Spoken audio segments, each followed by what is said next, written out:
मंचस्थ महानुभाव और इस पवित्र स्थान पर उपस्थित श्रोतागण पात्रगण, आज पूज्य बाबा साहब का जन्मदिन, उस निमित्त उनको स्मरण करने के लिए हम यहाँ पर इकट्ठा हैं। अपने देश में ऐसे अनेक महापुरुष हुए जिनको हम स्मरण करते हैं, अनेक देवी देवताओं को भी हम स्मरण करते हैं। बुद्ध पूर्णिमा मनाते हैं, महावीर जयंती मनाते हैं, नानक जयंती मनाते हैं, हनुमान जयंती मनाते हैं, रामनवमी मनाते हैं। अब ये सारी जो अवसर होते हैं, अपने देश की विशेषता कि सहज रूप से ऐसे लोगों का स्मरण करना और उनसे कुछ न कुछ ग्रहण करना। केवल स्मरण करने से काम नहीं चलता है, कुछ ग्रहण भी करना। अपन जरा विचार करें कि हम महापुरुष किनको मानते हैं। कोई बहुत धनी है इसलिए उसको महापुरुष मानते हैं, बहुत धनी है इसलिए महापुरुष। उसने अपने धन का देश समाज के लिए उपयोग किया है तो महापुरुष, यानी जो खुद के लिए केवल जीता है, ठीक है, अच्छा इंसान कह देंगे कि महापुरुष नहीं है। भामा शाह को हम अभी भी याद करते हैं कि नहीं करते हैं? क्यों याद करते हैं? उनसे अधिक धनी लोग नहीं थे क्या उस जमाने में, राणा प्रताप के समय? नहीं, उनसे भी बहुत धनी लोग थे। तो भामा शाह को क्यों मानते? क्योंकि भामा शाह ने उनके पास जो धन था वह समाज के, देश के भले के लिए समर्पित कर। ऐसा विचार करेंगे तो सब प्रकार के क्षेत्रों में, जैसे कोई बहुत विद्वान है, कोई बहुत विद्वान है इसलिए हम उसे महापुरुष मानते हैं? नहीं, विद्वान होने के साथ साथ अपनी विद्वत्ता का जिन्होंने देश और समाज के लिए कुछ न कुछ दिया है, जैसे आज जिनका स्मरण हम लोग कर रहे हैं पूज्य बाबा साहब, ये उस श्रेणी में। यानी यदि हम लोग बाबा साहब ने कैसी विपरीत परिस्थितियों में किस प्रकार का ज्ञान अर्जन किया था, हम केवल उनका गुणगान करने के लिए नहीं, हम अपने जीवन में उसमें से कुछ ला सकते हैं कि नहीं ला सकते? आज सामान्य व्यक्ति अपनी कठिनाइयों का रोना रो करके मुक्ति पा लेता है। क्या करे, ऐसी परिस्थिति है। तो बाबा साहब का जीवन यदि हम लोग देखते हैं तो कितनी विपरीत परिस्थितियों में उनका जीवन बीता। उस जमाने में जो अस्पृश्यता का रोग लगा हुआ था, दुर्भाग्य है लेकिन वस्तुस्थिति है। बाबा साहब का जीवन जब पढ़ते हैं तो अपने को ध्यान में आता है कि ये जिस कक्षा में पढ़ा करते थे, इनको तथाकथित अछूत वर्ग का मानते हुए सब लड़कों के साथ बैठने की अनुमति नहीं थी, अलग बिठाने। कभी कभी तो कक्षा के बाहर से उनको कक्षा अटेंड करनी पड़ती, कक्षा के बाहर खड़े रह करके क्या पढ़ाया जा रहा है वो पढ़ते थे। कितनी विपरीत परिस्थिति। संस्था से कह सकते हैं मैं नहीं पढ़ता, यदि मेरे को सबके साथ पढ़ने को नहीं मिलता है तो मैं नहीं पढ़ता, जाओ भाड़ में। सामान्य व्यक्ति ऐसा सोचता है। बाबा साहब ने, ये हमारे लिए सीखने की बात है। महापुरुषों का स्मरण हम इसलिए केवल उनका गुणगान करने के लिए नहीं करते, उनके जीवन से मैं मेरे जीवन में कुछ सीख सकता हूं कि नहीं सीख सकता। तो अत्यंत विपरीत परिस्थितियां हैं, लेकिन उन विपरीत परिस्थितियों का रोना न रोकर उनका सामना करते हुए उन्होंने जो तय किया था कि मैं ज्यादा से ज्यादा पढ़ूंगा, ये तय किया। सब प्रकार की उनके साथ दो प्रकार दृष्टि से उनका परिवार बहुत कमजोर स्थिति में, बहुत कमजोर स्थिति। और दूसरा, सामाजिक दृष्टि से, जैसा मैंने बताया, उस समय पर आज भी कुछ उस तरह की बात है, उसको पूरी समाप्त तो होना चाहिए, लेकिन उस समय बहुत ज्यादा, जैसे मैंने बताया कि पढ़ने की अनुमति है, यदि पढ़ना ही है तो बाहर बैठकर पढ़ो, तो पढ़ना ही तो सब लोगों के साथ। वहां पीने का पानी भी सामान्य छात्र जहां से पानी पी सकते हैं वहां से ये पानी नहीं पी सकते। इतना सामाजिक भेदभाव उस समय पर हुआ करता है। ये सब सहन करते हुए और फिर उनको ध्यान में आया, यदि मुझे मेरे समाज का भला करना है तो मुझे ज्यादा से ज्यादा योग्यताएं हासिल करनी पड़ेगी, इसलिए मुझे पढ़ना पड़ेगा। और इसलिए तमाम परेशानियां होते हुए भी उन्होंने अध्ययन नहीं, और किस ऊंचे स्तर का अध्ययन किया, यानी विदेशों में गए। उनको महाराजा सयाजीराव ने छात्रवृत्ति देकर के भेजा। उन्होंने पहचाना सयाजीराव ने कि यह बालक है, यह बहुत होशियार है, इसे बहुत पढ़ना चाहिए, वो इसको बाहर भेजा। आज समय की कमी है, हम लोग जब जीवन चरित्र पढ़ेंगे तो इस नजरिए से पढ़ना चाहिए कि विपरीत परिस्थितियों का सामना करते हुए भी हमने जो तय किया है उस दिशा में क्या कर सकते हैं। मैं केवल उनकी जो शैक्षणिक उपलब्धियां हैं 2-3 आपको बताऊंगा। मैं इसलिए लिख करके ही लाया, छपा हुआ, क्योंकि लिखी हुई चीज पढ़ते हैं तो समय कम लगता है। ऑक्सफोर्ड यूनिवर्सिटी का नाम हम लोगों ने सुना होगा कि दुनिया भर में इसका नाम है, दुनिया भर आज भी है। इस ऑक्सफोर्ड यूनिवर्सिटी में इन्होंने अध्ययन किया, और भी ऐसे यूरोप के यूनिवर्सिटी में अध्ययन किया था, जहां एडमिशन पाना ही कठिन होता है। ऐसे जगह पर इन्होंने अध्ययन किया, वहां से बड़ी बड़ी डिग्रियां हासिल की। इनके जो जीवन चरित्र है वो यदि हम पढ़ते हैं तो अपने को ध्यान में आता है कि जो डिग्रियां प्राप्त करने के लिए 6-7 साल लगने चाहिए, वो डिग्रियां उससे लगभग आधे समय में इन्होंने प्राप्त कर दी। अब ये हम लोग कई बार नजरअंदाज करते हैं। तय किया है कि मुझे मेरे समाज पर जो सामाजिक अत्याचार हो रहे हैं, जिनको अछूत माना जाता था उस समय पर, उनकी सामाजिक स्थिति अच्छी करने के लिए मैंने मेरा जीवन देना चाहिए, उन्होंने तय किया। लेकिन मैं जब कुछ योग्यताएं हासिल करूंगा तब मैं वैसा करने में सक्षम होऊंगा। सर्वसामान्य व्यक्ति मैं रहा तो मैं मेरे समाज के लिए कुछ नहीं कर सकता।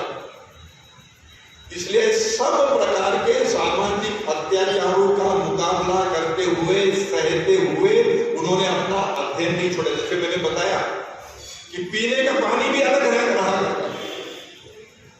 दुर्भाग्य कि बाहर तालाब का सत्याग्रह हमने नाम सुना, क्या था वो सत्याग्रह?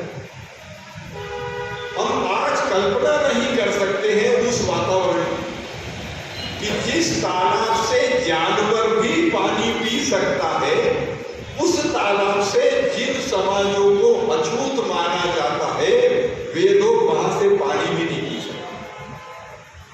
इतना भेदभाव समाज में हुआ, उसके विरुद्ध उन्होंने सत्याग्रह। और अपन देखेंगे कि अपने दलित समाज की स्थिति सुधारने के लिए उन्होंने ऐसे बहुत आंदोलन किए, बहुत आंदोलन किए। लेकिन एक जो विशेषता है, उस विशेषता की ओर हमारा ध्यान नहीं जाना चाहिए। ऐसे सामाजिक अत्याचार केवल भारत में ही हुए हैं ऐसा नहीं है, दुनिया भर में इस प्रकार के अत्याचार हुए हैं। दुनिया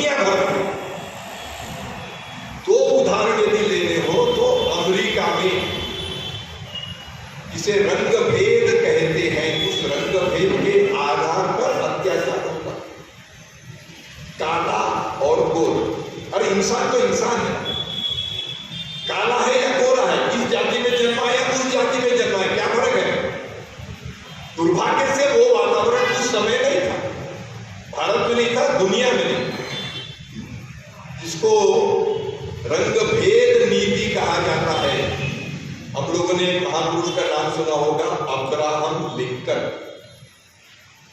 इन्होंने वहां पर यह जो रंग भेद हुआ करता था अमेरिका में, इसके विरोध में आंदोलन किया था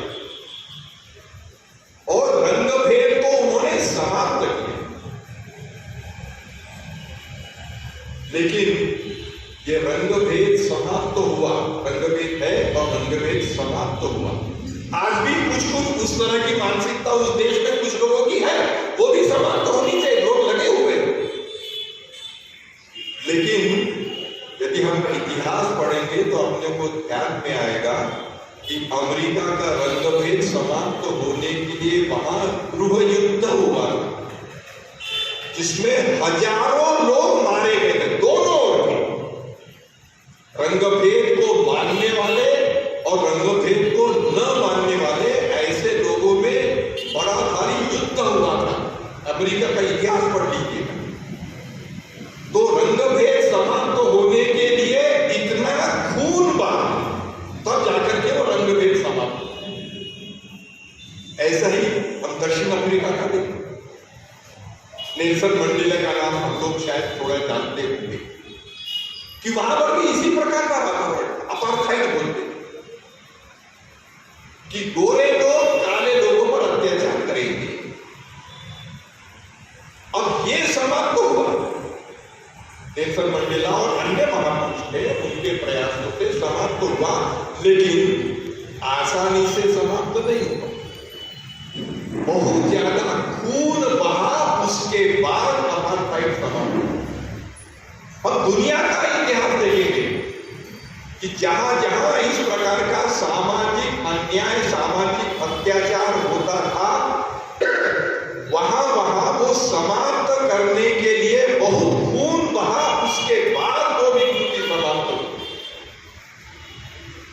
भारत में भी अछूत वाला जो एक बीमारी थी, जैसे कहा कि सब भगवान की संतान है, यहां जन्म लेते हैं, वहां जन्म लेते हैं, क्या फर्क पड़ता है? जैसे काला है, गोरा है, क्या किसने बनाया काला, किसने बनाया गोरा? ऊपर वाले ने बनाया। तो जो काला पैदा हुआ उसका क्या दोष है? वैसे ही किस परिवार में जन्म लेंगे ये व्यक्ति तय करता है, किस जाति में जन्म लेंगे जो जन्म लेने वाला तय करता है, कौन तय करता है? ऊपर वाला तय करता है। तो किस जाति में जन्म लिया है, किस परिवार में जन्म लिया है, इसके आधार पर किसी को ऊंचा मानना, किसी को नीचा मानना, ये गलत है, ये समाप्त होना चाहिए। पूज्य बाबा साहब ने लगभग सारी जिंदगी इस काम में बिताई,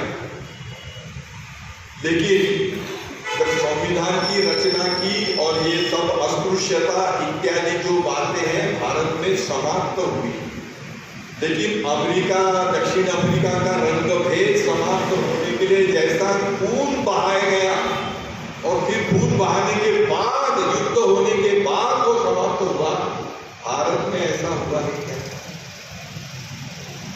भारत में अस्पृश्यता समाप्त हुई, लेकिन इस प्रकार का दो युद्ध है, उसमें हजारों लोगों का मारे जाना और उसके बाद वो विकृति समाप्त हो, ऐसा भारत में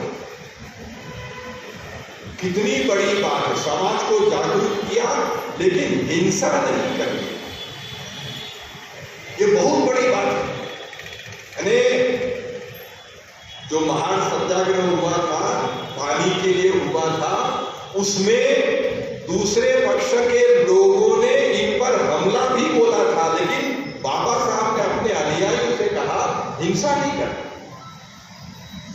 और इस कारण से वो हमला होने के बाद भी वो मामला रुक गया, वो आगे नहीं बढ़ा, देश भर में नहीं फैला, क्योंकि आखिर एक ही समाज के दो अंग हैं।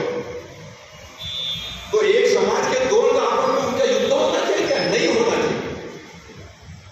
जो सामाजिक बुराइयां हैं उनको तो समाप्त करना है, लेकिन बिना किसी हिंसा के समाप्त करना है। दुनिया में कहीं भी ये नहीं हुआ है, केवल भारत में हुआ है। और भारत में ये हुआ है, इसका श्रेय यदि हम किसी एक व्यक्ति को देना चाहेंगे तो व्यक्ति पूज्य बाबा साहब आंबेडकर। इनके कारण से वो बुराई तो समाप्त हुई है, लेकिन समाज आपस में लड़ गया। आज भी कुछ स्थानों पर उस प्रकार की विकृतियां विद्यमान है, उनका समाप्त किए करने के प्रयास आज भी प्रयास किए जा रहे हैं। लेकिन ये जो बहुत बड़ी विशेषता है कि उन्होंने हिंसा के बिना ये सब किया। बाबा साहब ऐसे क्यों बने, ये भी हमको सोचना पड़ेगा। ऐसी सोच वाले बाबा साहब क्यों बने, अपन देखेंगे। इसके कुछ कारण हैं। उसमें से एक बहुत बड़ा कारण है कि उनके परिवार में मिलने वाले संस्कार। कोई भी बच्चा बचपन में परिवार में उसे जैसे संस्कार मिलते हैं, उसके आधार पर उसके व्यक्तित्व का गठन होता है। हम तो मानते हैं कि नहीं मानते हैं? जितने महापुरुष होंगे, कुछ अफवाह छोड़ दीजिए जिनके माता पिता नहीं होंगे, लेकिन अधिकांश महापुरुष हम देखेंगे कि उनके बचपन में उन्हें परिवार में उनके माता पिता से अच्छे संस्कार मिले हैं। ये एक बहुत बड़ा कारण रहता है उनका महापुरुष बनने का। तो इनके महापुरुष बनने के पीछे इनके पिताजी का एक बाबा साहब जी का सीरियल चल रहा है। मुझे कभी भी अवसर मिलता है तो मैं देख लेता हूं। ऐसी चीजें देखनी चाहिए, पढ़नी चाहिए। उसमें ध्यान में आता है कि बाबा साहब के पिताजी ने उन पर कितने अच्छे संस्कार किए। कबीरपंथी परिवार, और इस कारण से परिवार में वह जो कबीरपंथी वातावरण था, उसके कारण से जिसको सद्गुण कहते हैं उनका विकास हुआ। जिनको दुर्गुण कहते हैं, हिंसा करना ये दुर्गुण है, झूठ बोलना ये दुर्गुण है, अच्छे बात के लिए अड़े रहना ये सद्गुण है, तकलीफें होंगी तो भी अच्छी बात के लिए अड़े रहना ये सद्गुण है। तो ये स्कूल से कभी आते होंगे तो घर में शिकायत करते होंगे कि नहीं करते होंगे कि मेरे को बैठने नहीं देते, मैं नहीं जाता।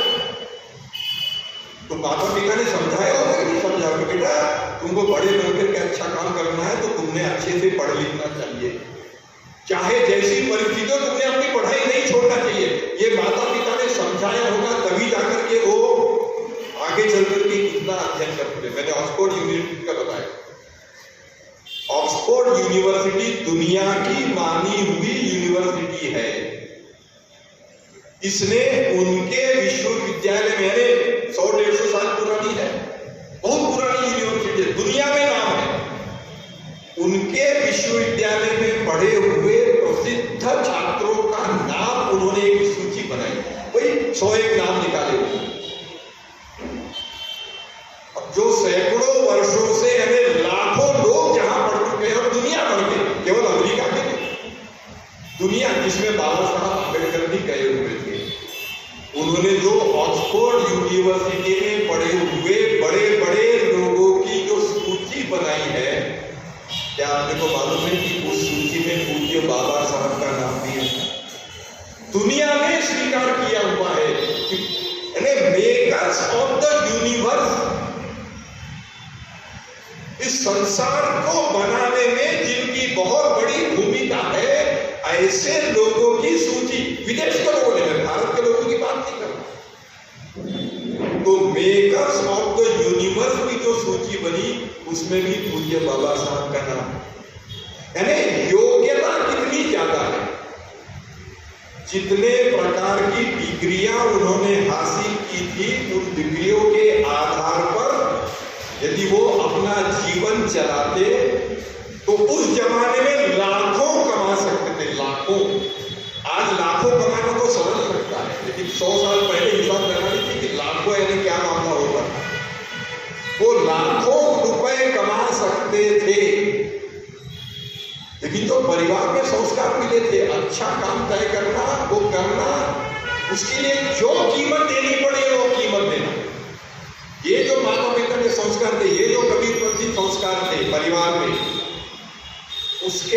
मार्ग से उन्होंने उन डिग्रियों के आधार पर लाखों रुपए नहीं कमाए, उनके आधार पर उन्होंने अपना जो दलित समाज है उसके उत्थान के ज्यादा से ज्यादा काम किए। और केवल वहां तक सीमित नहीं है, देश के भले के लिए जितने अच्छे काम हो सकते हैं उनमें भी अपनी विद्वत्ता का उन्होंने उपयोग किया है कि नहीं किया। यानी संविधान निर्माण में बाबा साहब की सर्वाधिक बड़ी भूमिका है, ये दुनिया स्वीकार करती है। एक संविधान निर्माण के लिए समिति बनी, 15-20 नाम थे, इन सब लोगों का जिम्मा था।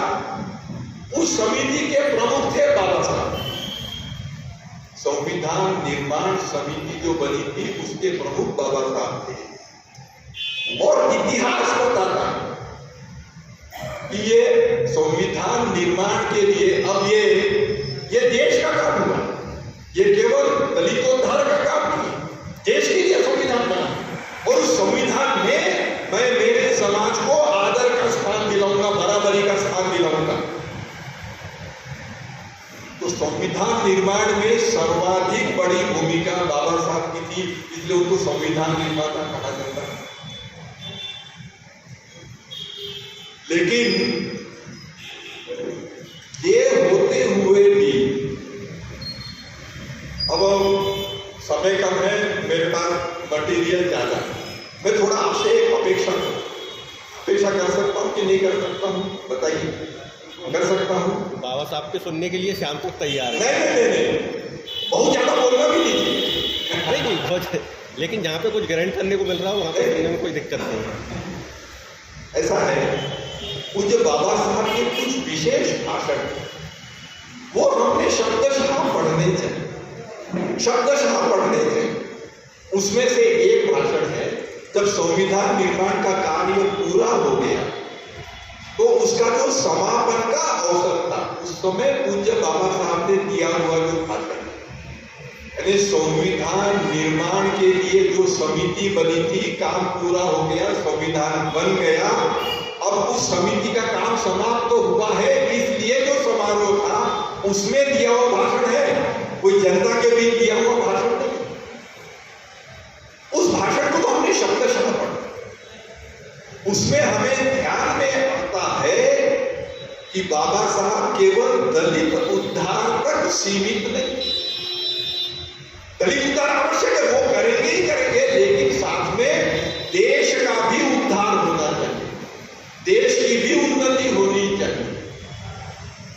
तो पूरा भाषण तो आप लोगों को मैं प्राध्यापक कहा हूं, तो प्राध्यापक का एक आदत होती है, होमवर्क देता है, तो क्लास में कुछ पढ़ाता है और भी कहता है अच्छा बाकी ये तू होमवर्क में कर लेना, मैंने आपको होमवर्क दिया है, तो एक तो ये भाषण आप लोग जरूर कहीं से आप लोग प्राप्त करें, मिल जाएगा। संविधान निर्माण की जो समिति बनी थी उसके समापन के अवसर पर दिया हुआ पूज्य बाबा साहब का भाषण। और एक और भाषण में बताऊं कि नहीं बताऊं? एक और भाषण में बता सकता हूं, ये उनकी मृत्यु के कुछ महीने पहले दिया हुआ भाषण। नेपाल में एक विश्व बौद्ध परिषद हुई थी, नेपाल में काठमांडू में। उस समय पर पूज्य बाबा साहब का स्वास्थ्य बहुत खराब था, बहुत खराब, मृत्यु के लगभग 1.5-2 महीने पहले वाला एक प्रसंग है। अब देखिए, जो महापुरुष वही जो खुद की चिंता नहीं करते, भाई मैंने बाहर जाना चाहिए, इतना बड़ा विश्व बौद्ध सम्मेलन हो रहा है, मैंने उसमें जाना चाहिए। खराब स्वास्थ्य के होते हुए भी वे वहां पर गए थे। उन्होंने कहा कि मैं भाषण वगैरह नहीं दूंगा, मैं केवल यहाँ पर अटेंड करने के लिए आऊं, मैं केवल सुनूंगा। लेकिन अन्य लोग भी पहचानने वाले होते हैं ना कि बाबा साहब को जानने वाले, तो उन्होंने कहा नहीं बाबा साहब आपका भाषण तो होना चाहिए, बैठे बैठे दिया। वो भाषण भी उपलब्ध है, कभी पढ़ना चाहिए। ऐसे जो भाषण होते हैं, इन भाषणों को पढ़ने से उन महापुरुष को समझने में सहायता होती है। यदि बाबा साहब को समझना है तो ऐसे उनके कुछ भाषण हम लोगों ने पढ़ने चाहिए। केवल बाबा साहब का बाबा साहब की जय ये कहने के लिए हम जयंती नहीं मनाते, ये तो करते ही हैं, लेकिन केवल इतना नहीं करना। उनके जीवन से मैं कुछ सीख सकता हूं क्या, मैं कुछ सीख सकती हूँ क्या, इसके लिए होगा। तो अपने को ध्यान में आए कि पूरे देश के लिए सोचने वाले वे कैसे थे। केवल दलित समाज के लिए सोचने पर उनकी सोच सीमित नहीं थी, उससे बड़ी सोच थी। यदि मैं आपको उनके जीवन के 2-3 ऐसे क्षेत्र बता दूं, जैसे बाबा साहब ने शिक्षा जगत में बहुत काम किया हुआ है, आप लोग नहीं जानते। एक पुणे में बहुत प्रसिद्ध संस्था आज भी वो चलती है, मैं वहां पर पुणे के प्रवास पर गया तो मैं वहां गया हुआ हूं। बाबा साहब ने शुरू की हुई वह शैक्षणिक संस्था है जो आज भी पुणे में चल रही है और उसके अनेक स्थानों पर शाखाएं हैं और बड़ा प्रतिष्ठा पूर्ण नाम उस संस्था का है। उसकी स्थापना किन्होंने की है? पूज्य बाबा साहब। पूज्य बाबा साहब बहुत अच्छे पत्रकार भी थे, हम जानते हैं क्या। और पत्रकार जगत में कैसे होना चाहिए, हम लोग मैंने थोड़े उनके जीवन का अध्ययन किया, क्योंकि वो छोटी सी पुस्तक लिखी थी तो अध्ययन करना पड़ता है। तो मेरे को ध्यान में आया कि उन्होंने जो पत्रकारिता के उन्होंने कुछ साप्ताहिक पत्र चलाए, मासिक पत्र चलाए, पत्रिकाएं चलाई। अब वो विचार सब लोगों को जचेंगे ऐसे नहीं होते हैं। देखो, जो कुछ समाज की कमियों को उजागर करने वाले विचार होते हैं, उन विचारों के विरोध लोग रहेंगे कि नहीं रहेंगे? समाज में रहेंगे। सारे समाज की मान्यता नहीं, वो अड़े रहना पड़ता है। तो इनको अपने समाचार पत्र छापने में भी दिक्कत आती थी। जो प्रिंटिंग वाले लोग होते थे वो मना कर देते थे, नहीं आपने इसमें हम नहीं करना, हम हाथ नहीं डालेंगे। ऐसा होता है कि नहीं होता है? आज भी होता है। उन्होंने कहा कि मैं समाचार पत्र बना रहा हूं, छापने के लिए कोई छापने को तैयार नहीं है। तो उन्होंने खुद होकर के समाज के सहयोग से एक प्रिंटिंग प्रेस चलाई। अपने में से कितने लोग जानते हैं इस बात को?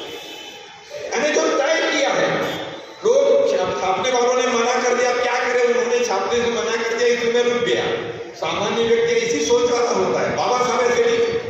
उन्होंने कहा ठीक है, वो छापते नहीं ना, मैं और समाज के सहयोग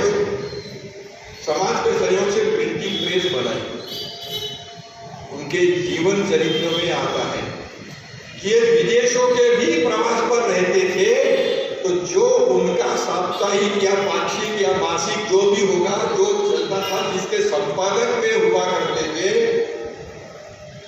आप लोग जानते हैं कि कोई समाचार पत्र है, सप्ताह में एक बार छपता है, उसमें संपादकीय का कितना महत्व होता है, आप लोग जानते हैं। कम से कम पत्रकार जगत से जुड़े हुए लोग जानते हैं।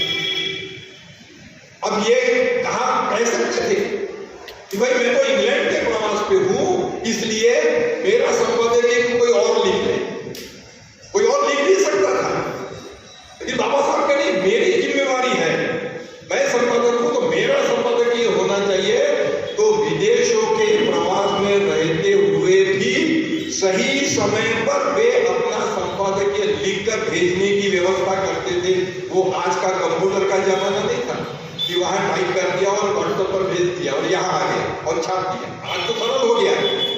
विदेशों में रह करके देश के लिए कुछ लिखना और छपवाना आज सरल हो गया। तब ऐसा नहीं, वहां से वो डाक से आएगा तो एक सप्ताह लगेगा, 10 दिन लगेंगे, वो सारा हिसाब लगा करके कब छपने के लिए पहुंचना चाहिए उस समय तक पहुंचने में 12 दिन लगने वाले हो, तो 12 दिन पहले में समाज संपादकीय लिख करके बाबा साहब भेजा करते। ये कह रहे कि जो मेरे जिम्मे काम है, उस काम को मैं पूरी शक्ति लगाकर पूरी प्रामाणिकता से करूंगा। ये बात उनके जीवन से सीखने वाली है कि नहीं? तो ऐसी बातें हम उनके जीवन से सीख सकते हैं।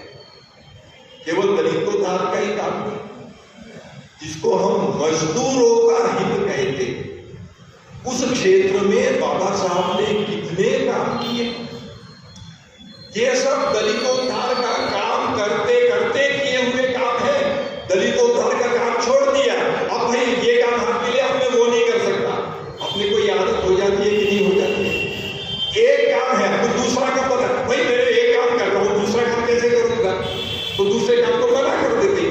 की आदत होती है कि नहीं होती? उन्होंने ये नहीं सोचा भाई जैसे दलितों का उद्धार होना जरूरी है, मजदूर भी अत्यंत विपरीत परिस्थितियों में जीवन जीते हैं, उनके लिए भी कुछ किया जाना चाहिए। तो मजदूरों के प्रतिनिधि के रूप में पूज्य बाबा साहब को जब कुछ वर्षों के लिए चयन किया गया था, उनके जीवन चरित्र में आता है उस समय तक मजदूरी के 12 घंटे मजदूरी के लिए हुआ, यानी एक मजदूर को 12 घंटे मजदूरी किए करनी पड़ती, तब उसको मजदूरी की पैसे मिलते।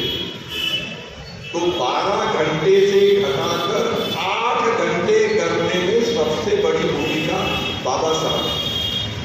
कितना बड़ा काम है, जो 12 घंटे 4 घंटे बचे, तनख्वाह उतनी है, घंटे करो, उनको संघर्ष करना पड़ा है, नहीं करना, आसानी से माना होगा क्या? नहीं माना होगा।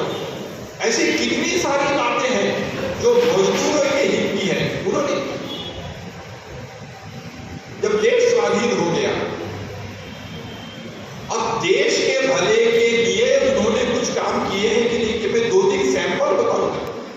अब उनके जीवन चरित्र पढ़ेंगे तो हमको बहुत सारी बातें ध्यान में आएंगी। एक रिजर्व बैंक ऑफ इंडिया की भारत में स्थापना हुई। आप लोग आरबीआई जानते हैं, रिजर्व बैंक ऑफ इंडिया। उसकी जब स्थापना हुई थी, उसके लिए तो भारत बड़ा नहीं था, तो सब इंग्लैंड से तय होता था। तो रिजर्व बैंक की स्थापना करने के लिए जो कमीशन बना था, उस कमीशन के सदस्यों के लिए जो कमीशन का प्रमुख था वो अंग्रेज था, भारतीय नहीं था। उस अंग्रेज ने अपने सारे सदस्यों को एक बात कही थी कि आपके पास जब आप भारत आएंगे रिजर्व बैंक की स्थापना करने के लिए, तो आपके पास ये पुस्तक होनी चाहिए। वो पुस्तक कौन सी थी? वो पूज्य बाबा साहब की लिखी हुई पुस्तक। कौन सी पुस्तक की आपको पता है? इतने ऊंचे दर्जे के विद्वान थे, ऊंचे दर्जे के विद्वान कि रिजर्व बैंक की स्थापना करने के लिए जो कमीशन आया है, उसके सदस्यों के लिए यह अनिवार्य किया गया था कि आपने बाबा साहब की पुस्तक पढ़नी चाहिए। उसके आधार पर रिजर्व बैंक की स्थापना करने में बहुत सहायता होगी। कितने ऊंचे दर्जे के विद्वान, दूरदृष्टि कैसे थी। आज हम लोग एक बात सुनते हैं, कौन सी बात सुनते हैं कि आने वाले समय में दुनिया की सबसे बड़ी समस्या कौन सी होगी? जल समस्या। एक पर्यावरण समस्या और दूसरी जल समस्या। आने वाले समय में ये दुनिया भर की, केवल भारत की नहीं, दुनिया भर की सबसे बड़ी समस्या होने वाली है। ये अब पिछले 25-30 वर्षों से दुनिया को इसका आभास होने लगा है। लेकिन पूज्य बाबा साहब ने उनका परिनिर्वाण होकर ही कितने 56 में, तो 4423 कितने साल तो उनको दुनिया से जाकर हो गए। तो कितने बड़े आज जल समस्या बड़ी समस्या हो गई है। आज हमको पिछले 25-30 वर्षों से समझ में आ रहा है। पूज्य बाबा साहब ने इसको कहते हैं कि दूरदृष्टि वाला नेता। उन्होंने कहा कि दुनिया में पेयजल की बहुत बड़ी समस्या रहेगी। इस समस्या को यदि हल करना है, तो जैसे आप लोगों ने जाना होगा कि अपने जो निवर्तमान राष्ट्रपति डॉक्टर अब्दुल कलाम, इन्होंने एक बात कही थी, इस दिशा में थोड़ा काम होना शुरू हुआ है। उसमें दिक्कत क्या है? वो कौन सा काम है? कि नदियों को जोड़ना चाहिए। बहुत समस्याएं आएंगी इसमें, सरल नहीं होगा, लेकिन अंततोगत्वा यदि जल समस्या को हल करना है तो अन्य उपायों के साथ साथ नदियों को किसी न किसी रूप में जोड़ना, यह भी हमें आगे चल करके करना पड़ेगा। ये बात डॉक्टर कलाम ने तो अभी 25-30 साल पहले कही, पूज्य बाबा साहब ने कब कही? 60-70 साल पहले। इसको कहते हैं दूरदृष्टि वाला। ये जो बिजली और पानी, इन दो में अच्छी स्थिति हुए बगैर कोई देश उन्नति कर सकता है क्या? आज के जमाने में नहीं कर सकता। बिजली ठीक होनी चाहिए, पानी ठीक होना चाहिए।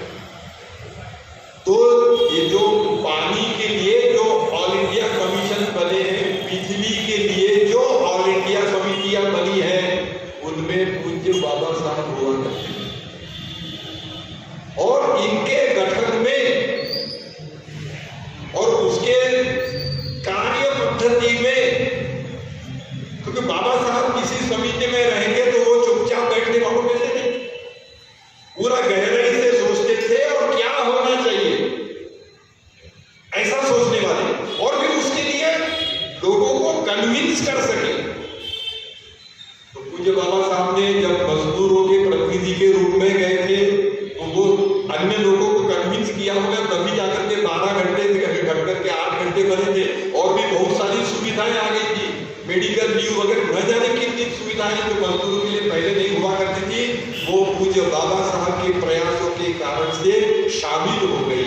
वैसे ही पानी से संबंधित कमीशन, बिजली से संबंधित कमीशन, इनमें जो आज कुछ अच्छी बातें दिखती, सुधार की हमेशा गुंजाइश नहीं, आज जो अच्छी बातें दिखती है, उन अच्छी बातों के बारे में कमीशन के अन्य लोगों को कन्विंस करना है। बाबा साहब ने किया होगा कि नहीं किया होगा, अपने आप होता है क्या? वो आगे नहीं। संविधान निर्माण में भी उनको वास्तव में संविधान निर्माता कहते हैं, इसमें कोई गलत नहीं, मैक्सिमम काम उन्होंने किया। उनका जीवन चरित्र पढ़ेंगे तो आपको ध्यान में आता है कि संविधान निर्माण के लिए उन्होंने जो रात दिन जाग जाग करके सारे, तो बहुत चीजें पढ़नी पड़ती है, सरल नहीं होता है। इतना बड़ा संविधान का निर्माण करना है तो कुछ मामूली बात नहीं। उनका जीवन चरित्र पढ़ेंगे तो आपको ध्यान में आता है कि संविधान निर्माण के बाद उन्होंने जो रात रात जाग करके सारा काम किया था, उनका स्वास्थ्य बहुत खराब हुआ तो उन्हें एडमिट करना पड़ा। अरे जो काम हाथ में लिया है या जो काम मुझे दिया गया है, वो मैं 100% शक्ति लगा करके करूंगा। ये बात हम लोगों को उनके जीवन से सीखना चाहिए कि नहीं सीखना चाहिए कि कठिनाइयों का रोना, भाई क्या करें, मैं तो करना चाहता हूं लेकिन ऐसा ही इसलिए नहीं कर सकता। ये सबसे सरल है। बाबा साहब के जीवन में एक भी प्रसंग ऐसा नहीं दिखेगा कठिनाइयों का रोना रो करके उन्होंने उनके लिए जो निर्धारित काम है उसमें जरा भी कोई कमी रखी। मैंने बताया 12-13 दिन लगने वाले, तो 12-13 दिन पहले संपादक के लिख करके भारत भेजने की व्यवस्था वो करते। और जब वो भारत में रहते थे तो प्रूफ रीडिंग स्वयं किया करते कि जो छप रहा है वो गलत नहीं होना चाहिए, ह्रस्व दीर्घ की मात्रा भी गलत नहीं होनी चाहिए, और जो छाप रहे हैं उसकी सत्यता होनी चाहिए। कुछ भी छाप दिया, आजकल समाचार पत्रों जगत में बहुत चलता है कि कुछ भी छाप दिया, सोशल मीडिया में तो बहुत ही चलता है। तो जो छापना है उसको वेरीफाई करेंगे, उसको जान लेंगे कि ये सत्य है, सही है, और फिर छापेंगे, और फिर बगैर डरे छापेंगे। कोई नाराज होता हो तो होता नहीं, सत्य है उसको मैं छापूंगा। तो यह जो बात है, ऐसी बातें हम लोगों ने उनके जीवन से सीखना चाहिए। लेकिन एक व्यक्ति इस नाते से कहते हैं, दलितोद्धार का भी काम किया, अन्य भी अनेक शिक्षा जगत के, पत्रकार जगत के, मजदूर जगत के, सब प्रकार के काम किए हैं, देश के लिए भी काम किए हैं। अब रिजर्व बैंक ऑफ इंडिया की स्थापना में उनका भी योगदान है कि नहीं? उन्होंने जो ग्रंथ लिखा,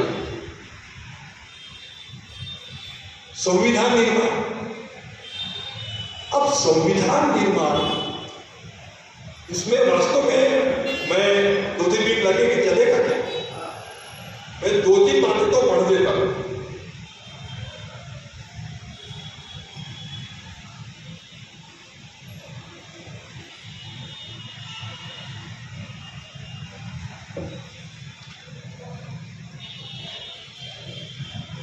मैं सीधे पढ़ ही देता हूं, समय कम लगेगा। संविधान सभा के समापन के अवसर पर बाबा साहब द्वारा दिए गए भाषण की गिनती भारत के सर्वश्रेष्ठ भाषणों में होती है। यानी भारत में नेताओं के द्वारा दिए गए यदि 10-15 सर्वश्रेष्ठ भाषण भारत भर शायद विवेकानंद जी का शिकागो का भाषण भी आएगा, लेकिन बाबा साहब का ये संविधान सभा के समापन वाला भाषण उस श्रेणी का है। उसमें से मैंने कुछ पॉइंट्स नोट कर लिए हैं, लेकिन आप पूरा भाषण पढ़िएगा। उस भाषण में आए कुछ मुद्दे विशेष रूप से उल्लेखनीय, वो मैं 3-4 मुद्दे केवल आपके सामने पढ़ देता हूं। अमेरिकी संविधान के निर्माण में जिनकी प्रमुख भूमिका थी, उन राष्ट्रपति जेफरसन द्वारा कही गई बातों का हवाला देते हुए बाबा साहब कहते हैं कि किसी पीढ़ी को स्वयं को बांध लेने का अधिकार तो है। देखिए ये कितनी दूरदृष्टि वाले बाबा साहब थे कि कोई पीढ़ी अपने लिए तो कुछ बातें निर्धारित कर सकती है, लेकिन भावी पीढ़ी को बांधने का अधिकार वर्तमान पीढ़ी को नहीं। वो कर्म भावी पीढ़ी तय करेगी कि मैं क्या करूंगा, हम लोग क्या करें। कई बार ये होता है कि मैंने सोच लिया ये सर्वश्रेष्ठ है, अब ये हमेशा यही चलना चाहिए। उन्होंने साफ साफ कहा कि हम अपनी पीढ़ी को तो बांध सकते हैं संविधान बनाकर, लेकिन भावी पीढ़ी को नहीं बांध सकते, वो अपने रखते चाहिए। दूसरा मुद्दा, ब्रिटिश तत्वज्ञ और चिंतक जॉन स्टुअर्ट मिल के विचारों का हवाला देते हुए बाबा साहब कहते हैं कि कोई व्यक्ति कितना भी महान हुआ तो भी उसके चरणों में लोगों ने अपनी स्वतंत्रता अर्पित नहीं करनी। ये बहुत कठोर वाक्य है, अपनी स्वतंत्रता अर्पित नहीं करनी चाहिए। आगे वे कहते हैं कि अन्य किसी देश की तुलना में भारत में यह बात अधिक आवश्यक है, क्योंकि भारत की राजनीति में व्यक्ति पूजा का महत्व अन्य देशों की तुलना में कहीं अधिक है। बहुत कठोर सत्य है, लेकिन कठोर है तो भी कड़वी बात है। कड़वी दवाई देनी पड़ती है कि नहीं देनी पड़ती है, मतलब कड़वी दवाई की ध्यान रखना। तीसरा मुद्दा, लोकतंत्र का अस्तित्व अक्षुण्ण बनाए रखने के लिए हम केवल राजनीतिक लोकतंत्र से संतुष्ट होकर न रह जाएं, हमें इसका सामाजिक और आर्थिक लोकतंत्र में भी रूपांतरण करना चाहिए। केवल राजनीतिक स्वतंत्रता पर्याप्त नहीं है, सामाजिक स्वतंत्रता भी होनी चाहिए, आर्थिक स्वतंत्रता भी होनी चाहिए। और सामाजिक स्वतंत्रता के लिए उनका वो दलितोद्धार का सारा उपक्रम चला गया। और चौथा मुद्दा है, ये बड़ा महत्व का है, आज के समय भी ये लागू होता है और शायद थोड़ा अधिक मात्रा में लागू होता है। संविधान सभा के समापन के अवसर पर दिए हुए भाषण की बात है। चौथा मुद्दा मैं बताता हूं, लोकतंत्र को टिकाए रखना है तो अब पहला काम करना चाहिए वह यह कि अपने सामाजिक और आर्थिक लक्ष्य प्राप्त करने के लिए हमें केवल विधि सम्मत मार्ग को ही अपनाना चाहिए। इसका अर्थ यह है कि खून खराबे के रास्ते वर्जित कर देने चाहिए। ये उन्होंने केवल भाषण में नहीं कहा है, उन्होंने यह जो दलितोद्धार, अछूतोद्धार, जो स्पर्श नहीं कर सकते अस्पृश्यता, इसको जो समाज, जो मैंने शुरुआत में कहा था कि अमेरिका में रक्त-रंजित गृह युद्ध होने के बाद वो समाप्त हुआ है, दक्षिण अफ्रीका में भी खूब खून खराबा होने के बाद वो समाप्त हुआ है। इन्होंने कहा संविधान सम्मत मार्गों से, इसलिए उन्होंने अपने अनुयायियों को कभी उस प्रकार का संघर्ष करने की अनुमति नहीं दी, लेकिन अपने लक्ष्य को प्राप्त करें तो खून खराबे के रास्ते वर्जित कर देने चाहिए। कितनी दूर दृष्टि से, तो एक राष्ट्र नेता इस रूप में भी यदि हम उनके जीवन को पढ़ते हैं, दलितोद्धारक इस रूप में पढ़ते हैं, एक पत्रकार का जीवन कैसा होना चाहिए इस रूप में पढ़ते हैं, एक शिक्षाविद का जीवन कैसा होना चाहिए इस रूप में पढ़ते हैं, एक विद्वान का जीवन कैसा होना चाहिए। विद्वान के बारे में मैंने नहीं बताया। अंग्रेजों ने बाहर से आए आर्यों ने आक्रमण किया, यह एक झूठी बात भारत में फैला दी। दुर्भाग्य है कि हमारे उस समय के बहुत बड़े बड़े नेता ने भी इस बात को स्वीकार कर लिया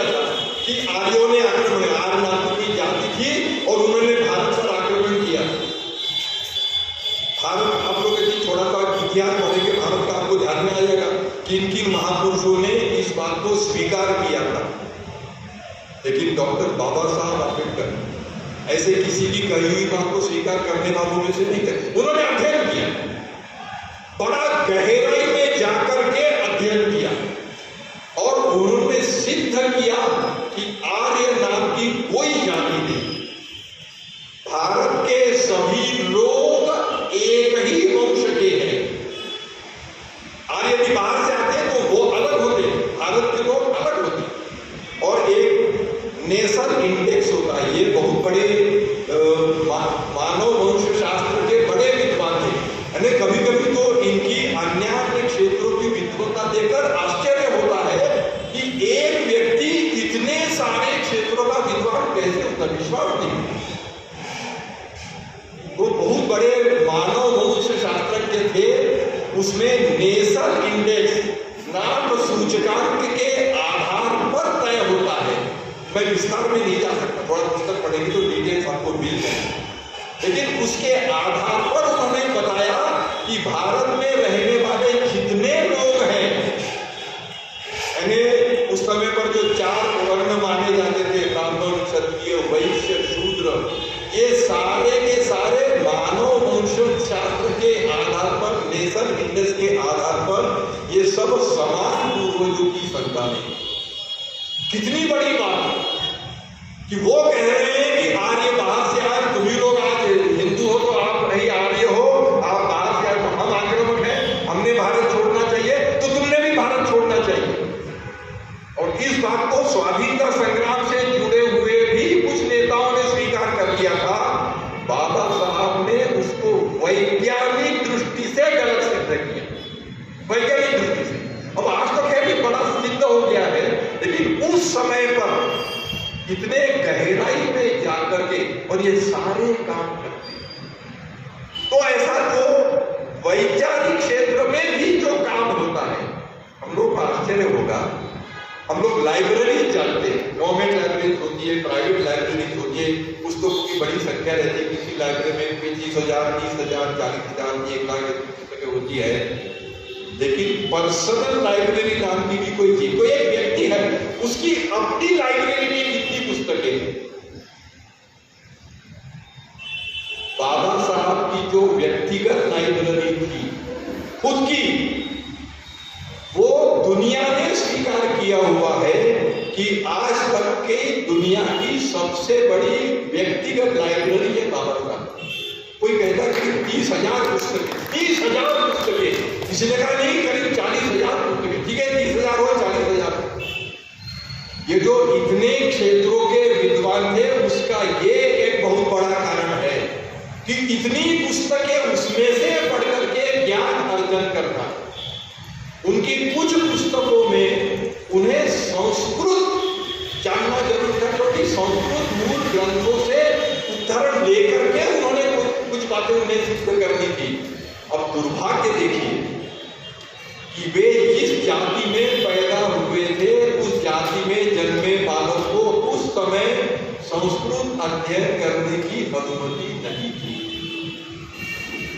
तो मैंने कहा ना कि विपरीत परिस्थितियों का मुकाबला करना, उसका रोना नहीं रोना। बाबा साहब सरलता से कह सकते थे कि भाई मैं वेद वगैरह नहीं पढ़ सकता क्योंकि मैं संस्कृत नहीं पढ़ा हूं, मुझे संस्कृत पढ़ने नहीं दिया गया। बड़ी सरलता से कोई बात कर सकते थे। वो जानते थे कि इन वेदों में ज्ञान का अपार भंडार है, तो मैंने संस्कृत सीखना चाहिए। तो विद्यालय में संस्कृत सीखने की, विषय लेने की अनुमति नहीं थी। वहां ऑफिशियली उन्होंने संस्कृत अध्ययन नहीं किया, लेकिन व्यक्तिगत स्तर पर वो संस्कृत के भी बहुत बड़े विद्वान थे। हम लोग कल्पना नहीं कर सकते उन्होंने क्या क्या किया, कहां से उन्होंने ये ज्ञान अर्जन किया।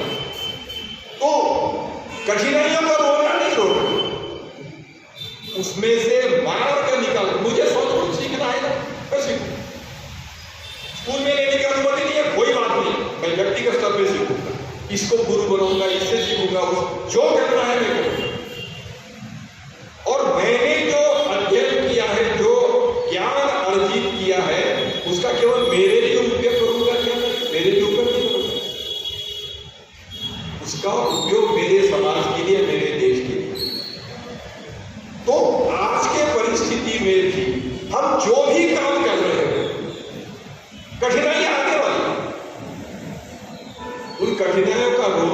लड़ेंगे या उन कठिनाइयों का मुकाबला करते हुए उन्हें परास्त करते हुए जो तय किया है वो प्राप्त करेंगे।